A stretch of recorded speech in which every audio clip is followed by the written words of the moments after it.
ఎక్కడో ఏదో జరిగితే మాట్లాడే పవన్ కళ్యాణ్ సనాతన ధర్మాన్ని కాపాడుతానన్న వ్యక్తి ఈరోజు తిరుమలలో ఇన్ని అపచారాలు జరుగుతుంటే, ఇన్ని ఘోరాలు జరుగుతుంటే ఎందుకు మాట్లాడటం లేదు? ఆ తప్పు చేసిన వాళ్ళని శిక్షించమని ప్రభుత్వాన్ని ఎందుకు నిలదీయలేదని నేను అడుగుతున్నాను. ఇదేనా నీ చిత్తశుద్ధి?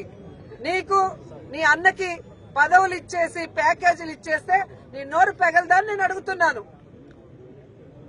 ఈరోజు కూటమి ప్రభుత్వంలో నువ్వు కూడా ఉన్నావు, సనాతన ధర్మాన్ని కాపాడుతానన్నావు. మరి ఈ విధంగా సనాతన ధర్మంలో గోమాతల్ని ప్రతిరోజు పూజించే మనము ఈరోజు వాటిని ఒక దుస్థితికి తీసుకొచ్చి అవి చచ్చిపోతుంటే దానికి కారణమైన వాళ్ళని శిక్షించండి, గోవుల్ని కాపాడండి అని బాధ్యతగా ఒక ఎక్స్-టీటీడీ చైర్మన్ గారు మాట్లాడితే ఆయన మీద కేసులు పెడతాం, ఆయన్ని నిర్బంధిస్తాం, ఆయన్ని అరెస్ట్ చేస్తాం. ఇదా మీ చిత్తశుద్ధి? ప్రజలందరూ గమనిస్తున్నారు.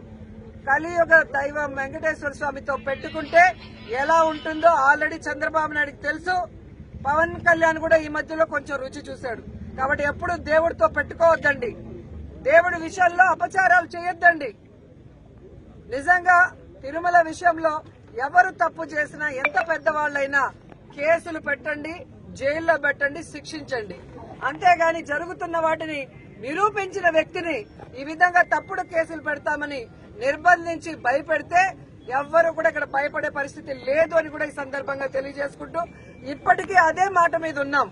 మీరు చెప్పినట్టుగా కరుణాకర్ రెడ్డి గారు ఒక్కరినే రమ్మన్నా వస్తారు, మమ్మల్ని అందరినీ రమ్మన్నా మేము వస్తాము. అక్కడ గోవులు, ఆవు దూడలు చనిపోతున్నది నిజం. వాటిని సంరక్షించకుండా గాలికి వదిలేసింది నిజం.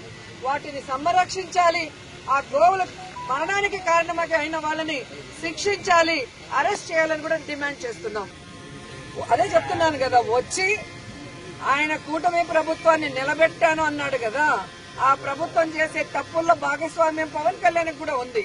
వాటికి ప్రాయశ్చిత్తంగా తిరుమల మెట్లన్నీ కడగమనండి.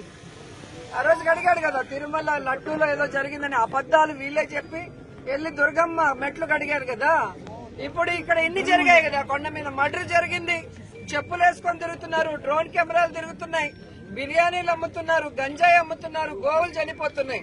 దీనికి ప్రాయశ్చిత్తం 7 కొండల్లో ఉన్న మెట్లు కడగమనండి పవన్ కళ్యాణ్ ని.